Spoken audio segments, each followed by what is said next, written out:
kids! Welcome back to my channel, SalaMath 2020. Your presenter, Erwin Aragon. General Mathematics is our core subject in this presentation, and the topic can be found in Quarter 1, Module 5.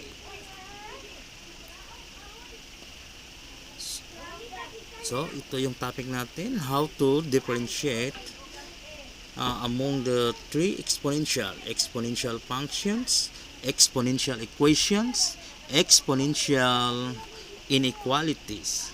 So let's keep on watching to deepen our knowledge about exponential. Okay, this is our learning outcome. At the end of this lesson, you may able to distinguish among the exponential functions, exponential equations, and exponential inequalities.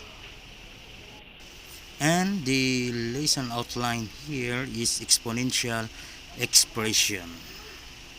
Okay, let's engage some motivations before we proceed to the lesson proper. So we have here the items A, B, and C. Okay, for A, 4 raised to x minus 1 is equal to 16x. B, y is equal to 2 raised to x. C, 2x greater than or equal to 26. Would you like to share some ideas of how A, B, and C are similar and how they are different? So we got here some possible responses. For number 1, A, B, and C, look at the A, B, C items natin. So, with a variable in the exponent. Variable, it refers to the letter. O yun, may x tayo sa bawat items natin. Yan. Okay, for number 2, A and C involve only one variable. So, look at the A and C. So, meron tayong isang variable dyan that is x. Ayan.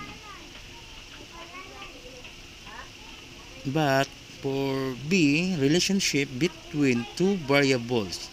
So, ang B items natin, we have two variables, x and y. For number 3, A and B involve an equality. Look at the A and B. So we have here the equality sign. Yan.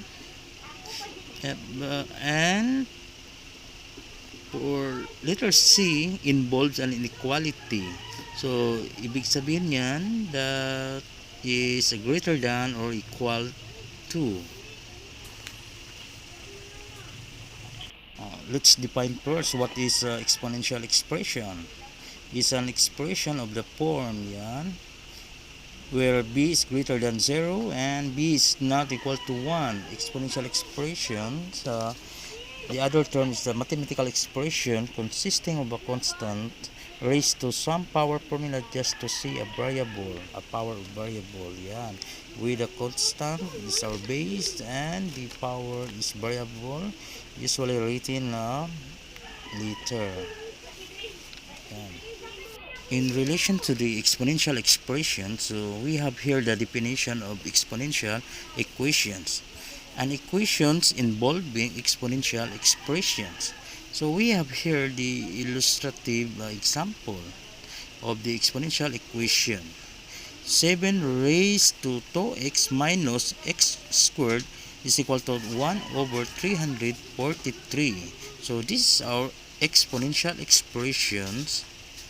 Yan is set to 1 over 343. So given the values of x that satisfy the equation that makes equal to the other side. Okay, we have here the exponential inequality. So exponential inequality, it defines as an equality involving exponential expression. So, meron tayong illustrative example dito para maintindihan natin yung definition. So, 5 raised to 2x minus 5 raised to x plus 1 is less than or equal to 0. So this is our exponential expression. Yan, is set to 0. This is our the symbol for inequality, less than or equal to. So we have here given the value of x that satisfy the inequality by setting to 0.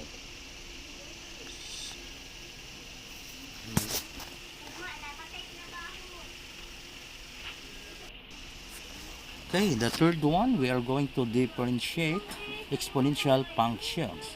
Exponential functions defined as a functions of the form f of x is equal to b raised to x, where b is greater than 0 and b is not equal to 1. So with the restrictions of not equal to 1 to the value of b is greater than 1. So b not into is our base. Base must be start with 2. Yan. And to illustrate in our example, so we have here f of x is equal to a quantity of 1.8 raised to x, and this function of x can be written in the form of y is equal to a quantity of 1.8 raised to x. So that would be our exponential functions. And we differentiate the among the three exponential functions here. So let's proceed to our worksheet. So determine whether the given is an exponential functions and exponential equations and exponential inequality or none of this. So alamin natin yung to differentiate the exponential functions and exponential equations and exponential inequality or none of this, or three or neither of the three. So that would be our none of this. Yan, kapag wala sa kanila, it doesn't satisfy with the exponential concept or characteristics. So 1, f of x is equal to x cubed.